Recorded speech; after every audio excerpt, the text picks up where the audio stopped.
안녕하십니까, 박사입니다. 타이완 문제를 두고 중국과 일본이 대판 붙은 것은 우연이 아니었습니다. 이미 전초전이 세게 있었습니다.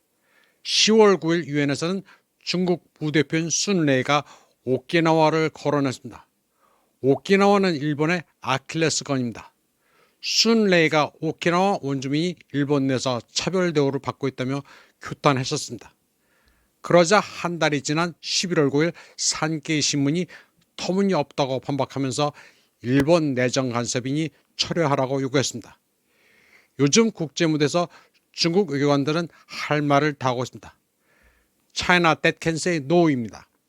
10월 9일 유엔 총회 80차 회의 제3위원회 일반 토론에서 순레이는 8개국이 중국의 인권을 가지고 시비를 걸자 단기 필마로 맞서 싸웠습니다. 그는 8개국이 중국의 신장, 홍콩, 티벳의 인권 문제를 제기한 데 대해 맞섰습니다. 인권 문제를 정치화, 무기화해 내정에 간섭하려 한다면서 이들 국가의 확성기 외교에 반대한다고 했습니다. 그리고 시비 혼동을 중단하고 이중잣대를 벌이라고 말했습니다. 중국을 인권 문제로 비판한 나라는 영국, 호주, 캐나다, 체크, 아일랜드, 네덜란드, 일본, 유럽연합 등입니다. 그는 영국에 대해서는 심화되는 인종차별에 맞서고 소수민족에 대한 차별적 언사와 폭력 범죄를 중단하며 식민주의와 노예제도의 유산을 공정하게 해결할 것을 촉구한다고 했습니다. 인도, 아프리카, 홍콩, 카리브해 등 전 세계가 영국의 약탈당해 부를 빼앗겼지만 런던은 한 번도 이에 사과한 적이 없습니다. 영국이 무슨 인권을 가르칠 자격이 있느냐는 것입니다. 원주민을 탄압해온 호주에 대해서도 난민과 이주민의 불법 구금을 중단하고 아프가니스탄에서 호주 군인이 저지른 전쟁 범죄에 대해 보상해야 한다고 말했습니다. 호주는 겉보기에는 밝고 민주적인 것처럼 보이지만 실제로는 약자에게는 잔혹하고 원주민에게는 무자비한 냉혈 국가입니다. 순레이는 캐나다에 대해서도 원주민에 대한 인종청소와 문화적 학살의 역사를 직시하고 백인 우월주의가 원주민과 소수민족의 생활 공간을 침범하는 것을 중단할 것을 촉구한다고 말했습니다. 그는 체크, 아일랜드, 네덜란드에 대해서도 집시와 다른 소수민족에 대한 차별과 낙인을 중단하고 이슬람 혐오증을 효과적으로 퇴치할 것과 정치적 양극화와 사회적 분열을 심화시키지 말라고 촉구했습니다. 문명과는 정반대로 가고 있는 집단 서방에 대해 세게 펀치를 날렸습니다. 그는 일본에 대해서는 제2차 세계대전 당시 군국주의가 저지른 심각한 반인륜 범죄에 맞서고 오키나와 주민 등 다른 원주민에 대한 차별을 중단하라고 촉구했습니다. 또 전쟁의 상흔은 여전히 남아있고 희생자들의 죄는 땅에 묻혀 있으며 악마를 숭배하는 당신들의 사당의 향은 아직 꺼지지 않았다고 말했습니다. 그리고 그런 행동을 반성하지 않는다면 인권에 대해 이야기할 자격이 없다고 말했습니다.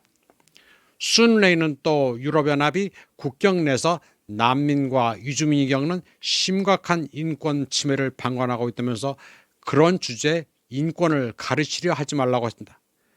그러면서 시리아에서 아프리카, 아프가니스탄에서 우크라이나에 이르기까지 수십만 명의 난민이 피난길에 오르게 한 전쟁은 누가 일으킨 거냐고 물었습니다.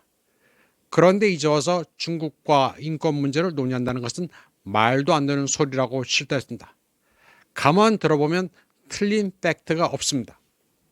일본 신문 류큐 신보는 중국 대표가 국제무대에서 오키나와 주민을 원주민으로 명시적으로 언급한 것은 처음인 점에 대해 주목했습니다.